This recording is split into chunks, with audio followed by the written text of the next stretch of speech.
নমস্কার, জয় গুরু। বর্তমান মানুষের যে মূল সমস্যা তা হলো অহংবোধ। আজকের মানুষ একে অপরকে পরাস্ত করে এগিয়ে যেতেই ব্যস্ত। আজকের গোটা দুনিয়া যেন ইঁদুর দৌড়ে সামিল। একে অপরকে হারিয়ে এগিয়ে যাওয়াই যেন আজ মানুষের একমাত্র উদ্দেশ্য। তাই আজ সমাজ অবক্ষয়ের পথে এগিয়ে চলেছে। তাই পরম প্রেমময় শ্রী শ্রী ঠাকুর অনুকূলচন্দ্র সত্যানুসরণে প্রথমে দৃঢ় কণ্ঠে ঘোষণা করলেন, দেহ থাকতে অহংকার যায় না, আর ভাব থাকতে অহং যায় না। তবে নিজের অহংয়ের আদর্শের উপর দিয়ে পেসিভ হয়ে যে যত থাকতে পারে সে তত নিরহংকার এবং সে তত উদার হয়।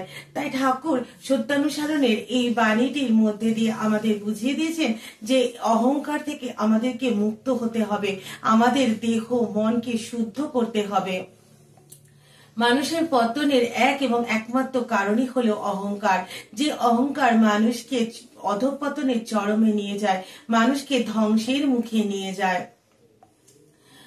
প্রত্যেকটা মানুষই কিন্তু চায় তার জীবনকে সুন্দরভাবে উপভোগ করতে, জীবনকে সুন্দরভাবে বেঁচে থাকতে। কিন্তু এই সুন্দরভাবে বেঁচে থাকতে এবং সুন্দরভাবে জীবন কাটাতে আমাদের মধ্যে থেকে আমাদের নিজেদেরকে শুদ্ধ করতে হবে, আমাদের আত্মাকে শুদ্ধ করতে হবে। এই প্রসঙ্গে একটা ঘটনার কথা বলি। ঠাকুর 40,000 বাণী দিয়েছেন, কথা প্রসঙ্গে, আলোচনা প্রসঙ্গে, নানা প্রসঙ্গে, ইসলাম প্রসঙ্গে অজস্র গ্রন্থ রচনা করেছেন। তো এই সকল গ্রন্থ তিনি রচনা করেছেন আমাদেরই জন্য। আমাদেরকে প্রত্যেকটি বাণী, প্রত্যেকটা শব্দ আমরা যদি বিশ্লেষণ করি, আমরা যদি আমাদের চরিত্রে আয়ত্ত করতে পারি, তবেই কিন্তু আমরা এই অহংবোধ থেকে মুক্ত হয়ে জীবনের পথে এগিয়ে যেতে পারবো।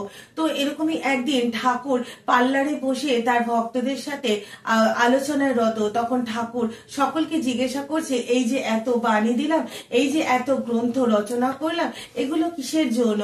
তো কেউ কোনো সঠিক উত্তর দিতে পারছে না, সকলেই একে অপরের দিকে যে চাওয়াচাই করছে।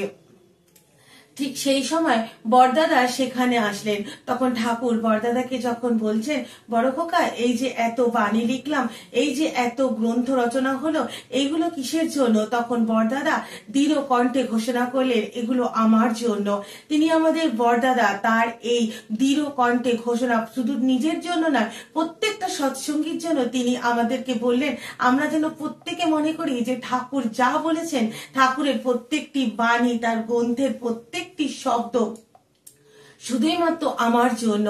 আর আমরা যদি প্রত্যেকটা সৎসঙ্গী ঠাকুরের এই কথাগুলোকে মেনে চলতে পারি, যদি ভাবতে পারি যে ঠাকুর যা যা বলেছেন সব আমার জন্য, আমি যদি আমার চরিত্রকে বিশ্লেষণ করতে পারি, আমি যদি আমার চরিত্রকে সংশোধন করতে পারি, তাহলে কিন্তু আমি আমার পাশের মানুষটিকেও, আমরা সমাজ পরিবর্তন করতে পারবো না, আমরা নিজেদেরকে পরিবর্তন করতে পারবো।